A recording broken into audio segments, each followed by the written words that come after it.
据朝中社消息，当地时间7月26日晚，朝鲜领导人金正恩陪同由俄国防部部长绍伊古大将领衔来访的俄罗斯军事代表团参观了由朝鲜民主主义人民共和国国防省主办的武器装备展览会2023。从朝中社刊发的照片看，此次朝鲜给俄军代表团展示的武器装备最令人震惊的当属2款无人机，其中一款类似于美军 NQ9 死神大型察打一体无人机，另一款类似于美军 OQ4A 全球鹰的战略侦察无人机。随后在朝鲜中央电视台发布的官方宣传视频中，又出现了这2款无人机进行测试飞行的画面。朝鲜研制的这2款无人机很快引起了外界的关注。朝鲜新型无人机从何而来？性能如何？为何展示给俄罗斯军事代表团看呢？又在传递什么信号呢？关注我们，助力中国发展。性能如何？是否服役？从朝鲜公布的这2款无人机的外形来看，前一款察打一体无人机的外形还可以说上具朝鲜特色，譬如位于机身上方的蘑菇状 C 波段天线外形更大一些，机翼上的液压作动筒也比 NQ9 大一圈。而后一款被重点关注的大型战略无人侦察机，几乎可以说是朝鲜复刻版的全球鹰。从外形设计上来看，朝鲜版全球鹰采用了与 OQ4 完全一致的机头、机身线条、大型平直机翼和背负式发动机设计。发动机进气口位于机身背部，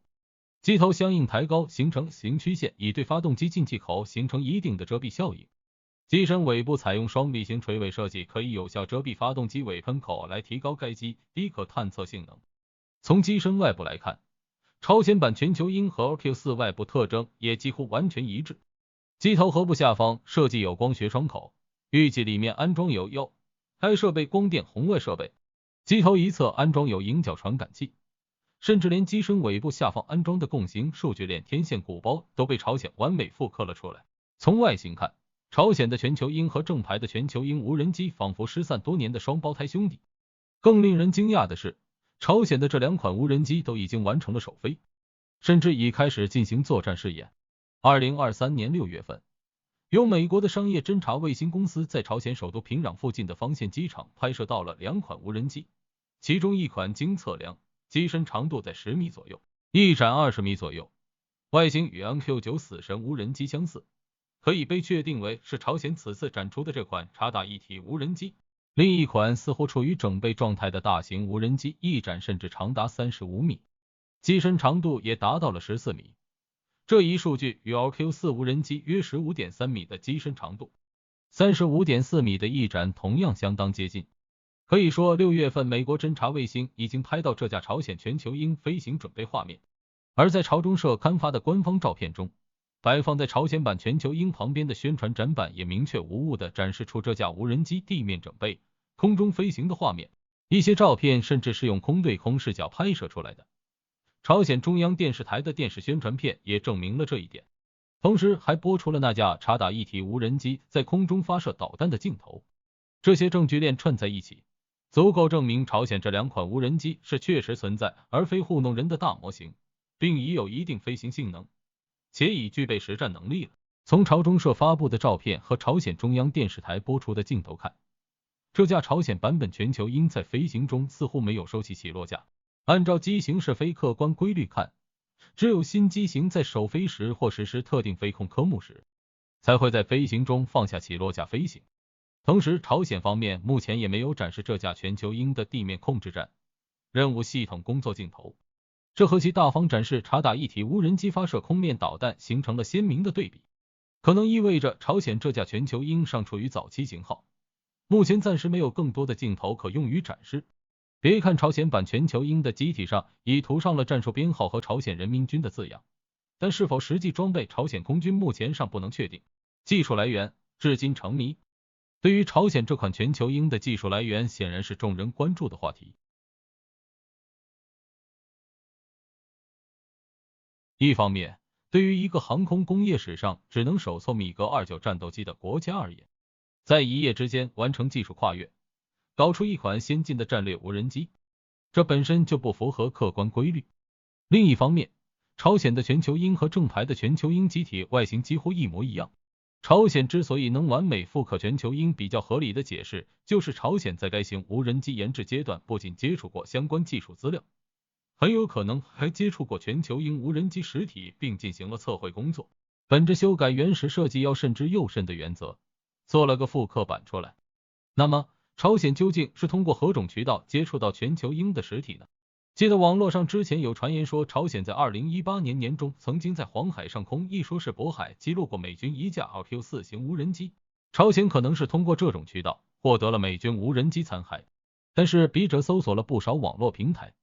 所谓网上传言朝鲜2018年击落美军 RQ-4 无人侦察机一事，并无权威媒体证明这一点。目前能查到 RQ-4 包括 MQ-4C 型无人机的坠毁记录，最早是在2017年6月21日，一架 RQ-4 型无人机坠毁在加利福尼亚州惠特尼山附近，第二架则是在2018年6月26日坠毁在西班牙外海，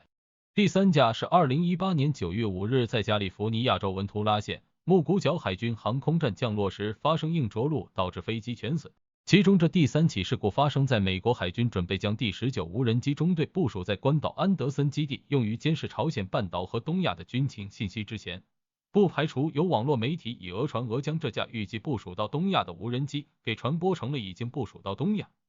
还被朝鲜人民军给击落了。总之，目前没有证据证明朝鲜曾击落过全球鹰，但是全球鹰确实有击落记录。是谁做的呢？2019年6月20日。伊朗革命卫队宣布，在毗邻霍尔木兹海峡的伊朗霍尔木兹干省库莫巴拉克地区，使用伊朗国产的防空导弹击落了一架美军的 MQ-4C 型无人机。伊朗革命卫队自称击落的是 RQ-4， 美国方面披露说是最新版的 MQ-4C 特里同。无人机坠毁后，伊朗革命卫队抵达现场并进行回收，相关残骸在2020年2月7日被伊朗革命卫队展出，可以明显判断出该机确系 RQ-4 全球鹰系列，且残骸外形基本完整，各种机载航电系统特设也基本被伊朗回收并被仔细拆解分类。这是唯一一个 RQ-4 系列无人机被击落且残骸落入他国控制的战例。按照朝鲜和伊朗已经存在的军事技术交流来推断，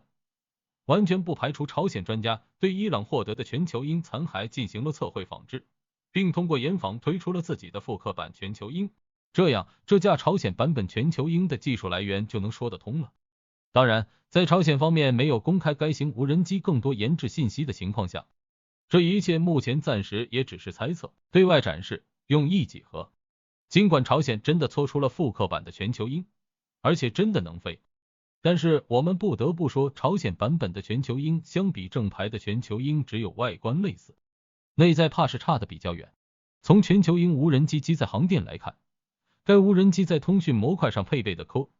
UHF 波段未通天线，可通过通讯卫星链路与地面控制站保持联系。机体内配置的高速数据链可与空军战略侦察机、海军水面舰艇直接进行数据和视频图像交互，形成战场战术态势动态图景。RQ-4 型无人机最为关键的任务模块是一套态势感知系统和一套电子支援系统。态势感知系统由位于机头部位的I 型传感器和位于机身下方大型设备舱内的测试合成孔径雷达组成，其中I 传感器包括有红外成像通道、数字摄像机通道等，重量在100千克左右，具备空中监视、测距和跟踪功能，既可以进行广域搜索、精密标定，与和合成孔径雷达互相交互进行态势感知补充，实施自动识别和自动跟踪等。机身下方安装有一部 N-2 型波段合成孔径雷达，该型雷达采用有源相控阵体制，重量在300千克以下，对地面目标的探测距离在200千米以上，具备动目标检测能力。至于电子支援系统，则主要由一套电子情报、信号情报系统组成，可以展开通信情报、靠面电子情报测向、DS 电子情报、特殊信号、TES 等多元化战略战术侦察。相对来说，朝鲜这款复刻版全球鹰只能说业图相似，其实味不同。毕竟以朝鲜目前的电子工业水平，连一款比较先进的机载火控雷达都拿不出来，也没有大型光电侦察设备面世，更没有足够的电子战技术积累。这种情况下，朝鲜不太可能为大型侦察无人机研发一套完备的由有源相控阵雷达、UL 设备、A3 电子支援设备组成的任务载荷。即使朝鲜能做出来，其技术性能与美国原版也相差很大。这可能是目前朝鲜的这款全球鹰在研发上最大的拦路虎。飞机和平台能做出来，但内在的任务载荷大概率是技不如人，所以这个时候俄罗斯的作用就凸显出来了。俄军在无人机方面的技术积累比较薄弱，一线部队到现在都缺乏集团军一级的战场态势感知能力。正是这种能力的缺失，让俄军屡屡抓不住 N142海马斯火箭炮。但俄罗斯方面在合成孔径雷达领域、机载光电系统领域还是有些积累的。比如目前俄罗斯还有一颗合成孔径雷达侦察卫星在轨运行，还在研制下一代骚雷达卫星 Counter。又比如俄罗斯前些年才为开放天空条约改进了图214暗星侦察机，该型侦察机除了安装有 AK1111112型光学侦察系统，还安装有 N402 系列机载合成孔径雷达，对地面目标的监视距离可以达到数百千米。俄罗斯这是有机载设备，但是苦于没有可用的无人机平台。朝鲜此次会带着俄罗斯军事代表团一行人去参观自己的复刻版全球鹰，完全不排除是想在这一方面的军事合作上做文章，由俄罗斯协助朝鲜提供无人战略侦察机的任务载荷。朝鲜出机体改出来的型号由俄罗斯和朝鲜共有，分别服务于各自的军事需求，这样一切就能说得通了。当然，双方的合作没有真正落地之前，这种观点也只是猜测。俄罗斯和朝鲜后续的军事合作和这架半岛全球鹰的未来值得拭目以待。